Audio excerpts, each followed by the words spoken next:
Created live on Fireside. Welcome, I'm Lorilee Binstock, and this is a Trauma Survivor Thrivers Podcast.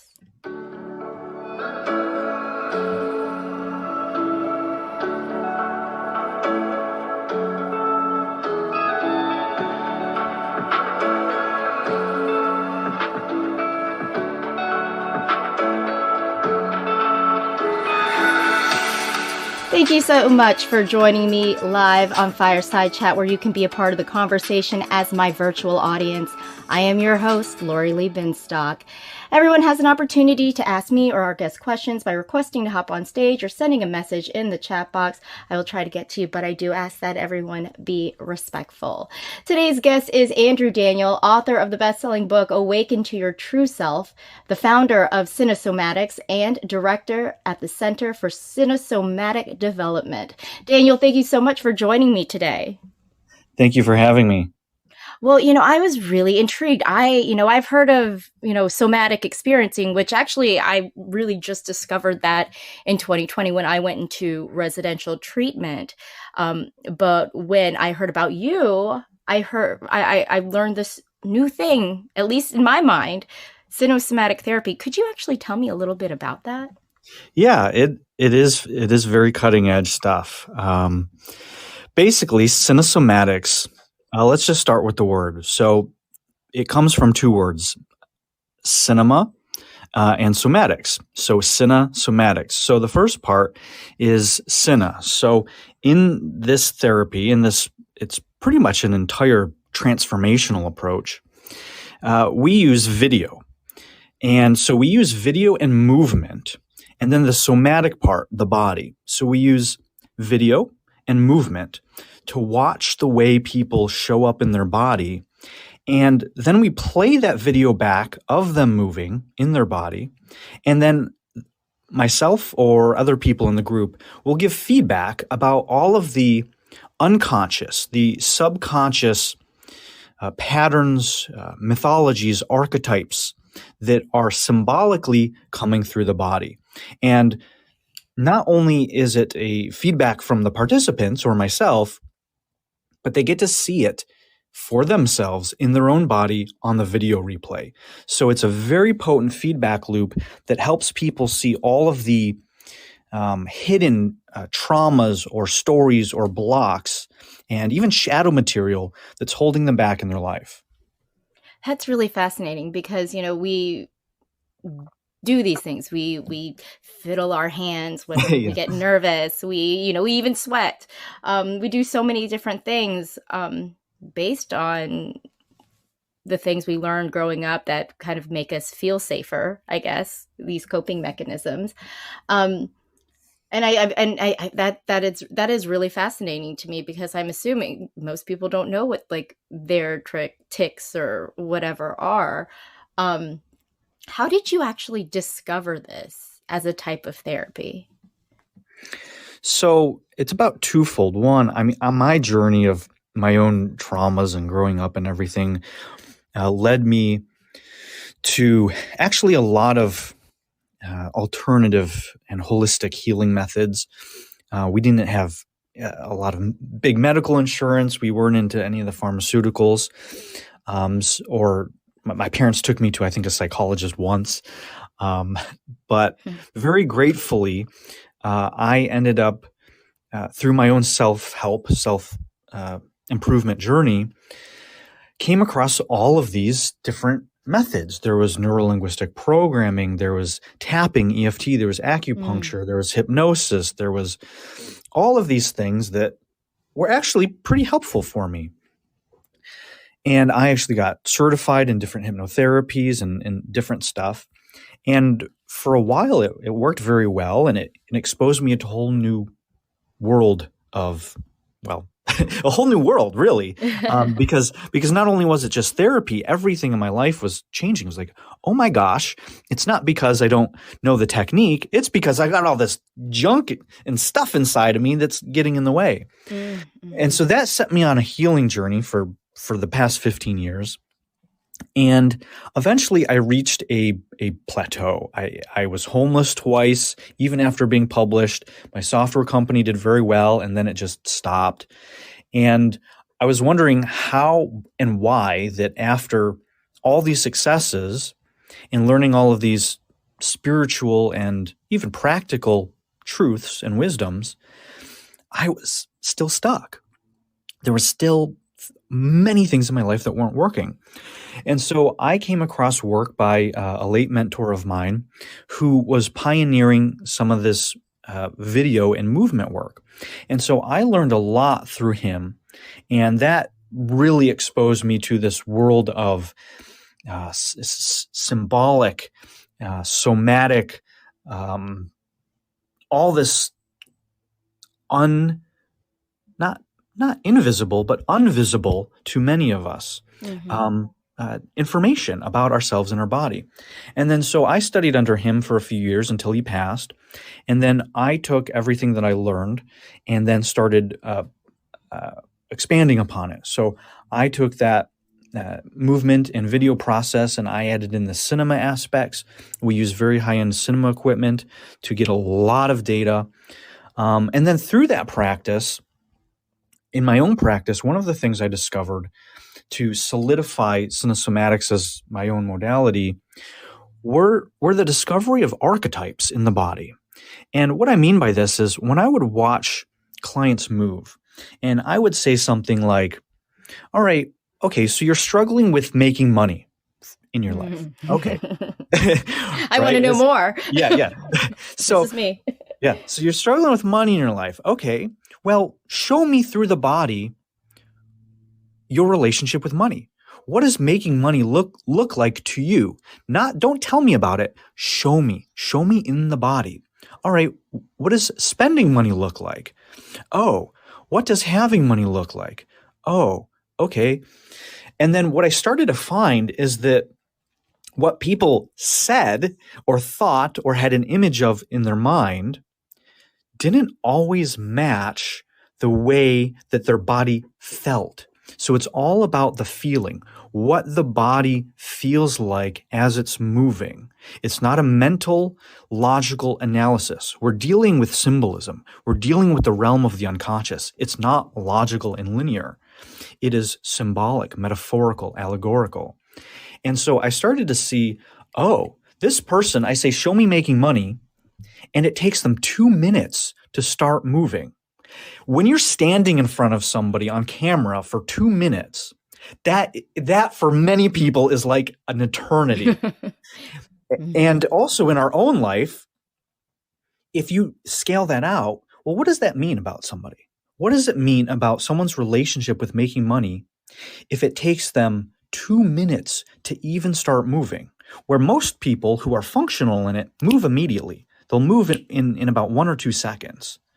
And so I started to notice that there were these correlations. And then I would watch some of these people and I would say, all right, show me something like giving. And then they would do something where they would take their hands and pull it into themselves. The direction would be towards them. And I'm like, wait a minute. Giving objectively should go outwards. And so then I would say, all right, well, what's your relationship with receiving and giving in your life? And they're like, oh, I struggle with this.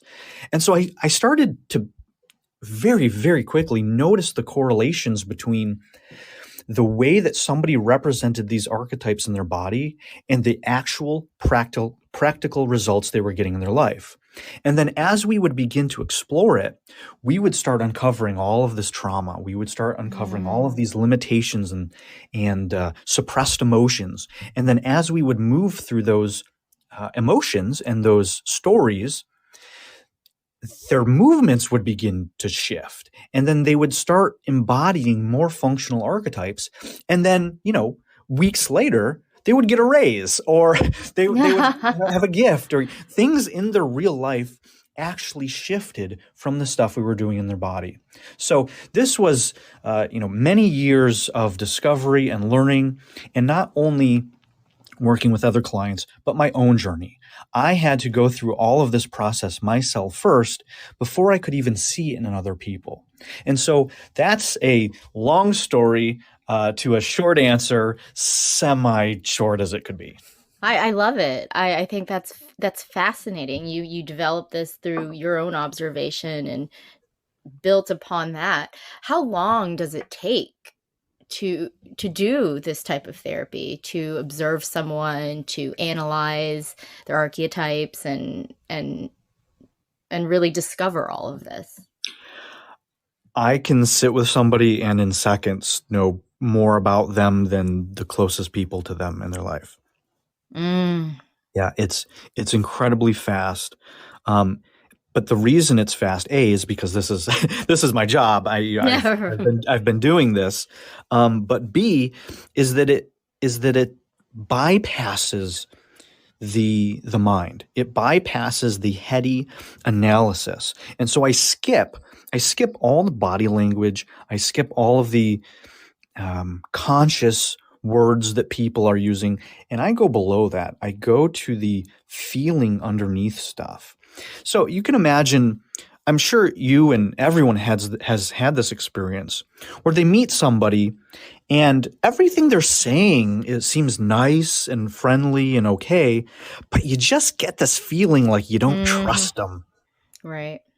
Well, in this work, I've actually figured out what those specific things are, why we get that hunch, why we get that gut feeling.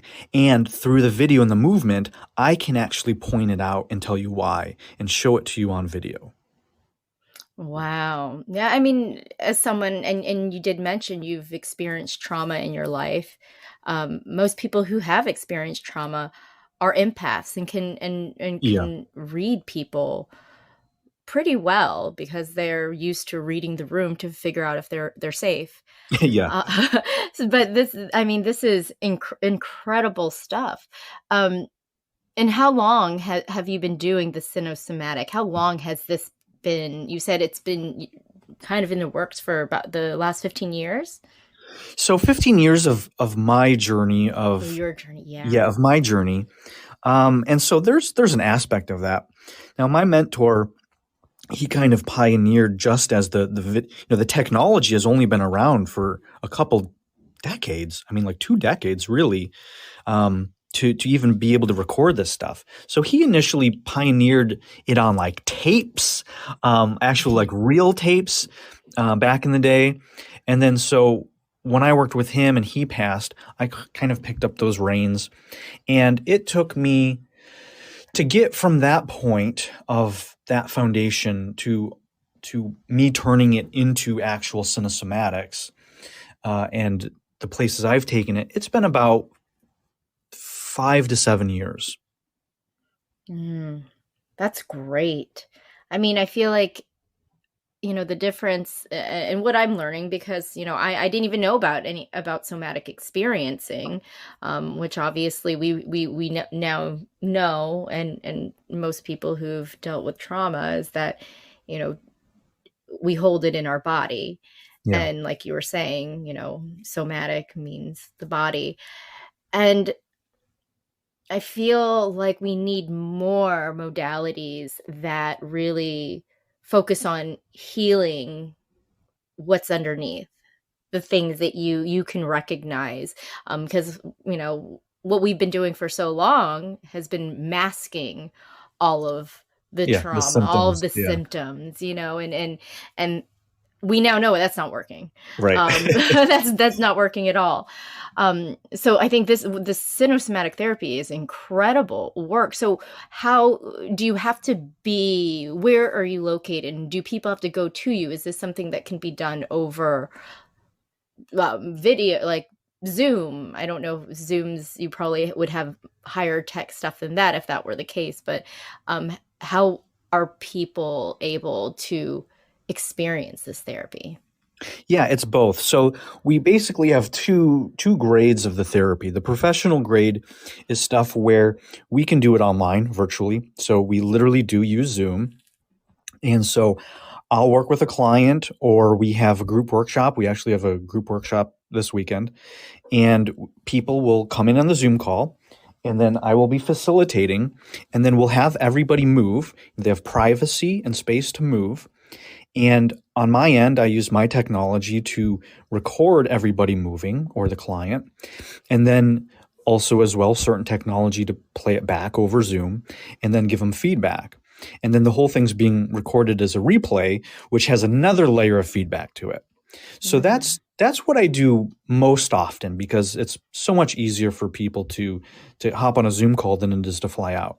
But I do have people fly out. There's things where we can only do in person. And so the second grade is the cinema grade, where we actually have the tens and tens of thousands of dollars of Hollywood cinema grade equipment, where we're able to capture in very high resolution at very high speeds, a very particular system that we have.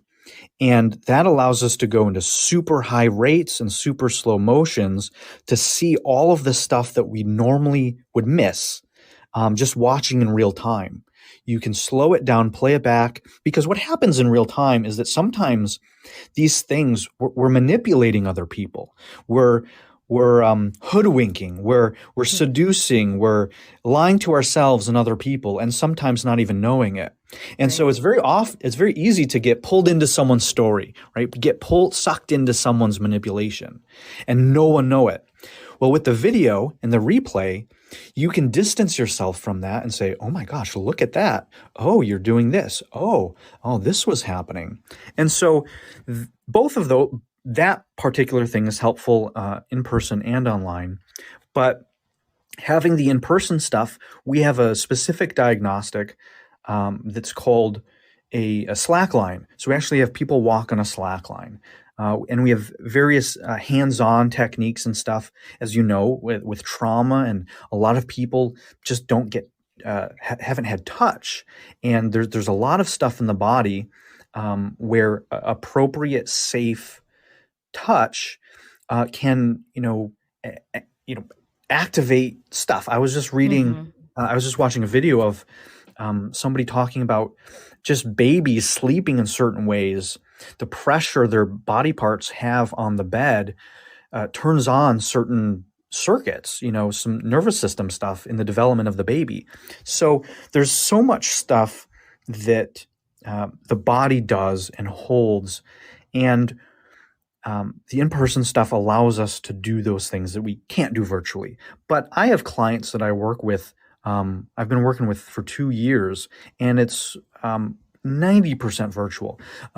Oftentimes they'll come in for a few days, they'll fly in, and we'll do that stuff, which is like a supercharge in a few day session. And then over the course of the next few weeks and months, we help integrate and go further with that stuff. So it works both virtually and in person at very high levels. That's great. Yeah, I think there's a lot. I mean, I know I do internal family systems therapy, and I do this weekly with my therapist, and I do it over Zoom.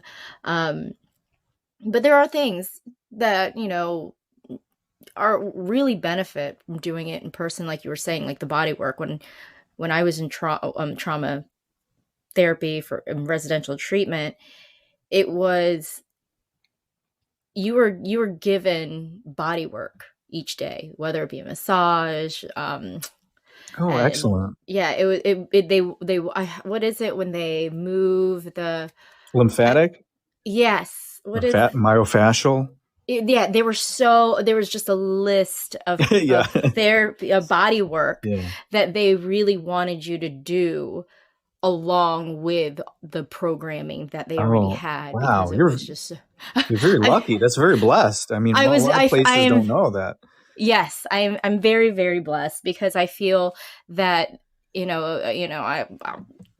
this place is Sierra Tucson in Arizona. I could talk about them forever, because they worked on some really cutting edge stuff there, like revisioning, which I still don't hear people talking about. But they're also, I think, one of the only clinics back in 2020 that was doing ketamine treatments. Okay. So, and I did neurofeedback. Yep. And obviously, I feel like Cinesomatic therapy would be extremely helpful in that kind of environment, in a residential treatment center where there are a lot of people who are there and who are staying there and who can do this. So that's something definitely I think to think about. But and talking about this, I like I mentioned, I do internal family systems therapy, and I mentioned briefly, or I think you've heard my work with psychedelics. Yes. I've done I really, really credit psychedelics to a lot of my transformation. And you mentioned briefly about Yeah. lucid shamanism and Yeah. embodiment therapy, that your organization's actually pioneering. And I'm intrigued. I was like, I need to know more about this. Like, you're really on the frontier of Yeah. all this cutting edge stuff. So I need to learn more.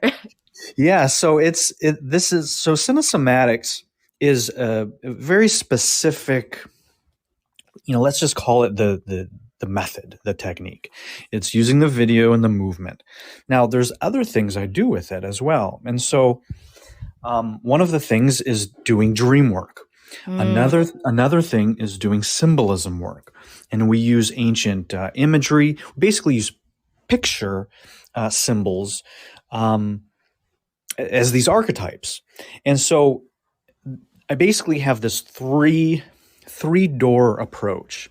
We have the dream work, right? This unconscious symbolic realm. We have picture symbols, symbolic realm. And then we have the body symbolic realm, unconscious. And so dealing with all three of these, what we're doing is not a heady mental academic analysis. What we're doing, all of it, is actually going into it's almost like a meditative state. And in this sort of very still, quiet, connected place, we go into these symbols. And we're not just doing it willy-nilly, or we're not just doing it on the surface. We're really doing what's called shadow work. And maybe some people have heard this term, but it's really been, I don't want to say appropriated, but it's been very watered down. Real shadow work is going into the places of our psyche that we have spent decades of our life not ever wanting to go. It's going into the places of ourselves that we hate, that we despise, that we feel guilty about, that we judge, that we shun, that we literally want to take pills or take a knife and cut it off and get it off of us and completely change it, or just disown it. Yeah. And part of this work is looking at those things, and not only looking at them, but reintegrating them, letting go of the judgments, letting go of the suppression, stopping the suppression. And then this, of course, encounters all of the trauma. It encounters the stories in our life that say, okay, this thing is bad about me. We can't look at that or deal with that. And then saying, well, maybe we've got that wrong all along. Maybe that was just something we did to protect ourselves and cope with something that was horrendous in the moment that we didn't know anything else to do about. And now, as adults in a safe place, we can allow ourselves to go there and to heal that. And so we do this with the movement. We do it with the dreams. We do it with the symbolism work. And it is very akin to the psychedelic journey, but conscious. So one of the things with the entheogens and the psychedelics is a twofold benefit, but also a limit. And that's the fact that it kind of shows you everything. It kind of forces you, right? It takes you where it's going to take you. And you can surrender or you can fight it. Right. And so for a lot of people, it's really beneficial because most people aren't willing to go to these places themselves. That's very true. Yeah, yes. So it's incredibly beneficial because of that. Now, the limitation of that are two things. One is that you're at choice by going in, but the choices throughout of it, like we said, it more of takes you there. So it's less of a conscious will. Now, you are responsible because you're the one that decided to do it, and you're letting go and allowing it to do it. So you're still at choice, but it's a different kind of choice than showing up in your conscious awareness, making those individual choices. The second thing is the integration, is that on a lot of these experiences, you're in this a very altered state. You're in and out of consciousness, maybe sometimes. Things are really symbolic. And depending on your guide, depending on the container, depending on the post-integration, you can really benefit from it, or you could kind of go a little crazy. People have had, psychedelic experiences where they can't ground it back into reality. Their ego is blown, and all of this stuff. And so I still, think it's an amazing thing. However, in my work, we're doing that same level of exploring these symbolic, unconscious things that you would in psychedelics, but we're doing it lucidly. We're doing it consciously. So now there's perks and downsides to this. The perks are you're integrating everything as you go, and you're getting the wisdom. The wisdom is not only in your subconscious, but now it's in your conscious, right? You're consciously aware in real time of what everything is teaching you, what all of these symbols are teaching you. So the integration is very rapid in real time. It doesn't necessarily take, weeks or months, to journal and talk and figure it out. It's happening in real time. The second benefit with that is that you're at choice the entire way. And so you're the one that's in power the entire time, and you're the one that's choosing to go there or not. Now, this is also the downside. The downside is that it requires your choice. And a lot of people don't necessarily want to look at this stuff. And so their ego defenses come up, and all of these strategies to hide out and run away get engaged. And the second kind of downside-ish, but just, I guess we could call it a downside, is that it's very confronting. Yes. It's extremely confronting. So the specific way that I use cinesomatics and this lucid shamanism work is advanced. It is not a beginner process. It's not for someone that just walks off the street. You do have to have a very solid foundation in many areas of your life. Because what happens is when we start doing this work and I say, all right, show me these archetypes, start moving in your body, and I'm giving you feedback, what I'm doing is reflecting back to you.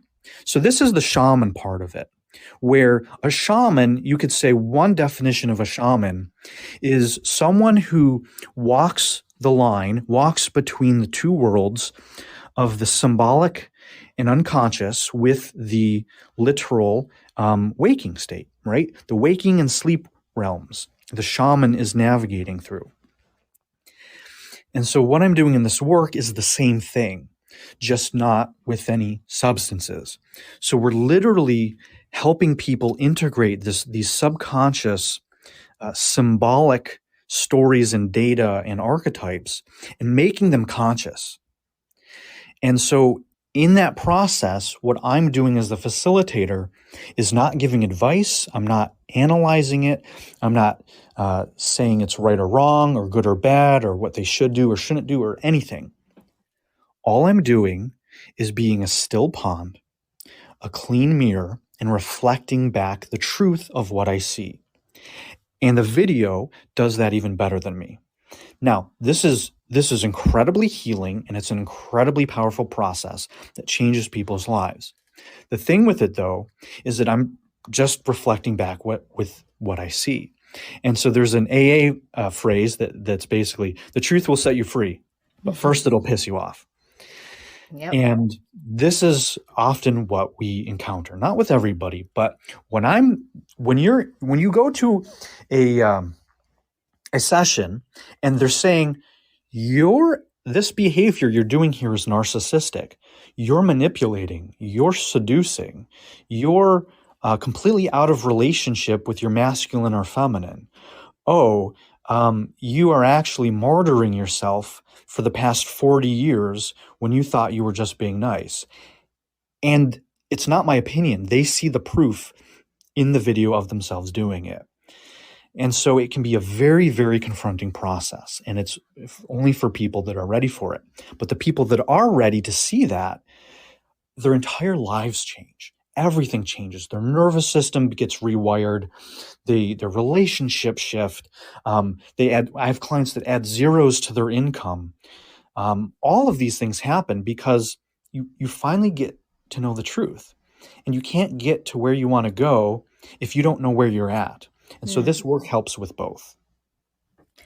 That is incredible because, I'm absolutely a advocate for psychedelics, but I do understand that psychedelics is not for everyone. Being okay with traveling to the darkest parts of your soul is, it's heavy. It's heavy. It is, yeah. And like you were saying, in the case of psychedelics, you don't really have a choice of coming out of it until it's over. Right. And what you're just sharing with lucid shamanism, I feel that and this embodiment therapy is that there is this option for those people who are like, I am not touching psychedelics because that is just I want more control than that. Right.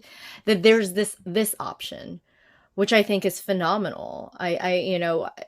Do you ever have anyone who's like, I don't even want to watch what I was doing? I have trouble just looking at myself in videos and actually trying to analyze. Is there anyone who ever is just like, they do it and then they're just like, I can't do this anymore?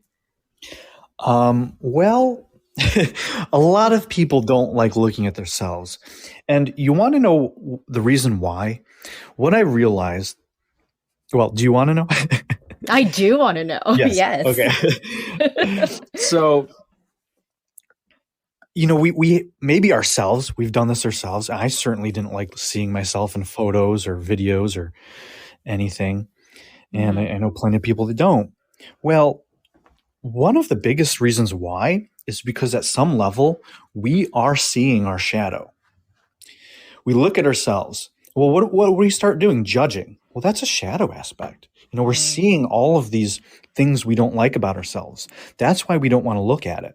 But then there's also a deeper level. Then there's also this understanding that we don't like ourselves. And then we're judging ourselves. And we don't want to feel like we're judging ourselves. And so there's this whole stack of stuff that happens for most people instantaneously. And so they're just like, I don't even want to look. Yes. Now, the thing is, those people, it's going to be twofold. They're going to have a really hard time with this work, but it'd also be the best thing they've ever done. Which is usually the case, right? It's like the thing you're terrified of doing the most, knowing that it's the safe, not a reckless thing. But the thing you're avoiding the most, as I say in my book, is probably the thing that's going to move you forward the quickest. Yeah. And so in this work, people come in, they'll have a session. They're like, oh yeah, I like embodiment. Oh, shadow work. This is fun. And then I basically tell them their deepest, darkest secrets that nobody else knows. And, they're like, bye. So it does happen. But then I also have clients who, do one session and then they work with me for 2 years. They keep renewing, not because it doesn't work, but because every single aspect of their life works better and better and better and better. And so after that, there's an initial period of kind of the shock and like confrontation and like, oh my God. And then what happens is you realize that all we're doing is seeing ourselves and the world more accurately. It's not good and bad, right or wrong, should or shouldn't, judgment of this or judgment of that. What we're doing is not telling better stories. It's not spinning things positive. It's just reporting things as is, as they are. Not inflating it, but also not deflating it. And so what happens is that people that go through this process, they fall in love with themselves. They can see themselves. They can see the shadow, but they can also see the light. And they're not at the effect of it anymore. They say, you know what? Yeah, that is a shadow aspect of me. I do have this narcissistic thing. I do have the selfishness when I do that. And that's okay. I'm at peace with it because I know I'm at choice. And I'm not doing that anymore. I don't do those things anymore, but I still recognize that part of myself. And so going into these archetypes, we realize that it's not about being one perfect thing. It's about having full access to the entire range of humanity, of all of this stuff. And we see this in the movements. People will move, and how they move in their body is how they move through their life. The foundational principle of this is how you do one thing is how you do everything. The way you move in your body, the way you show up on the call, the way you look at yourself on video is how you're doing that in your life. It's how you see yourself in your day-to-day life. It's how you move through the world. It's how you see everyone else in the world around you. It's your relationship to life. And through this process, we transform those relationships. We help people feel safe in their bodies again. We help people stop judging themselves and everything. We get people to remove the shackles and the walls and the barriers and open up to love and become vulnerable. And that vulnerability leads to intimacy. Let people in again and let ourselves out into the world to be fully expressed without these plateaus, without these stories of limitations of I should or shouldn't, I can't be, or I'm not this, or I'm not enough, or I'm not lovable, or there's something wrong with me. We're not fixing, we're stopping. And that's one of the biggest difference too in this work is that it's not personal development, which I also call persona development. We're not helping people build a better image. We're helping people stop everything. We're helping people subtract all of the stuff that isn't really who they are. And through that process, we get closer and closer to their true self. Whereas if you start fixing and adding, all of that layers on top and actually takes you further from your true self. Yeah. It's funny when you were talking about why we don't like to watch videos of ourselves. It's I actually had therapy yesterday, and I have an 8-year-old daughter. She's beautiful, she's smart, she's amazing, but we've been going at it a lot recently. and I realized in my therapy session, because there was a part of me that I disliked about myself and how I handled things, and she was my reflection of that. And so, in working through that, I had to get a better understanding of what did that part of me need when I was behaving the way that she was behaving when I was younger. And that was, and I think that in thinking about that today, it's I just wanted to be heard, and that's all she wants to be.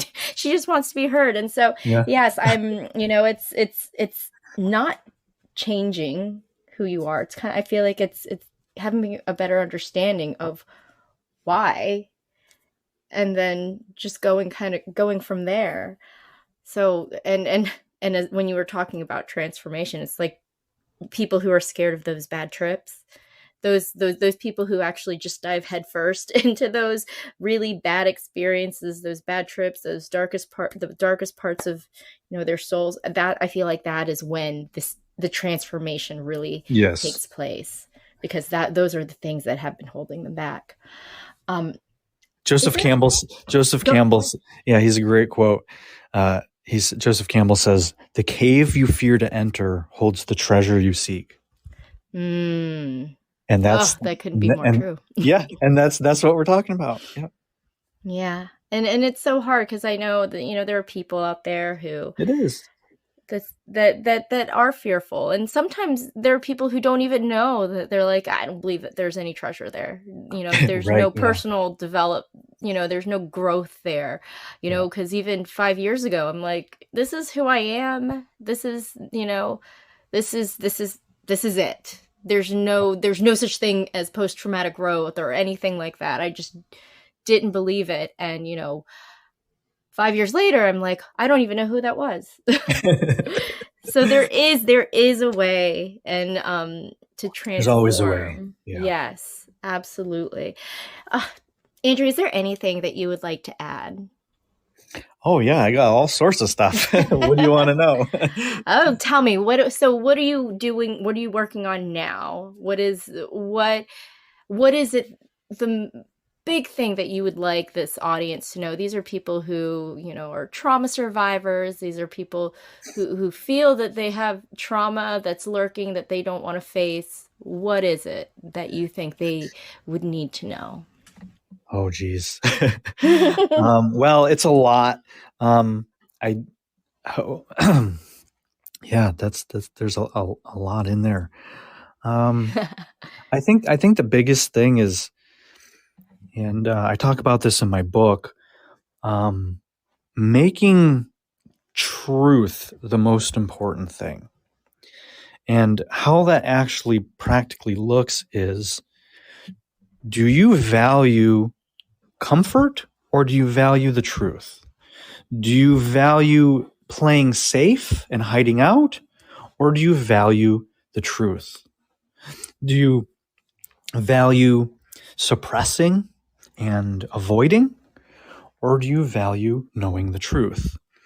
And so if you can make the truth the most important thing in your life and use that as your North Star, not happiness, because there's a lot of things for our growth that makes our life incredible that really aren't themselves happy. They lead to it, but the initial thing isn't. And so if you're orienting your life to comfort and false safety, now safety is very important, true safety, but many of us have a false sense of safety. Hiding out in our rooms and not going out into the world isn't necessarily real safety, because guess what happens? Well, you don't have a community, you lose access to making money, and so you might not have a house. So there's all of these repercussions and consequences for things that our ego would label and identify as good, positive stuff.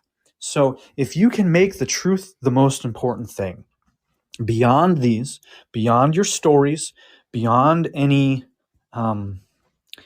victim mentality stories, even if you were a actual victim to something horrific, it doesn't mean that you have to keep telling this story for the next 40 years of your life and be a prisoner to it. And so if you can align yourself to the truth and make that more important than any of these things, you're going to have a value. You're going to stand for something greater than the trauma. You're going to stand for something greater than the abuse. You're going to stand for something greater than your suffering. And if you can begin to live and make choices from that place, everything will begin to change. It may not necessarily be easy. In fact, it may be the hardest thing you've ever done. But I can promise it will be the most rewarding. Yes, it's being your authentic self. It's just chipping away at all the stories that we've told ourselves, like you were saying, all of these ideas that we were told we needed to be successful, I guess. Yeah, enough. Yeah. Yeah. Oh, well, I absolutely loved having you on today. And I know that there's so much more that your organization is doing. And for anyone who would like to learn more, right there is the scrolling fortune cookie to Cinesomatic.org. And you can learn more about Andrew, and you can also check out his book, Awaken to Your True Self. there's so much there. So Daniel, thank you so much for joining me today. Yeah, thank you so much. I do recommend, if people are interested, to check out my book, Awaken to Your True Self. You do have to be willing to be confronted and stick with it, but tens of thousands of people have benefited from it. And if any of this sounds interesting, that's a great first step. Amazing. That was Andrew Daniel, author of the best-selling book, Awaken to Your True Self, and the founder of Cinesomatics and director at the Center for Cinesomatic Development. For more information on Daniel and the Center for Cinesomatic Development, like I said, you can just click on that scrolling fortune cookie. It will also be found in the show notes. April's issue of Authentic Insider is out. Authentic Insider can be found at traumasurvivorthriver.com.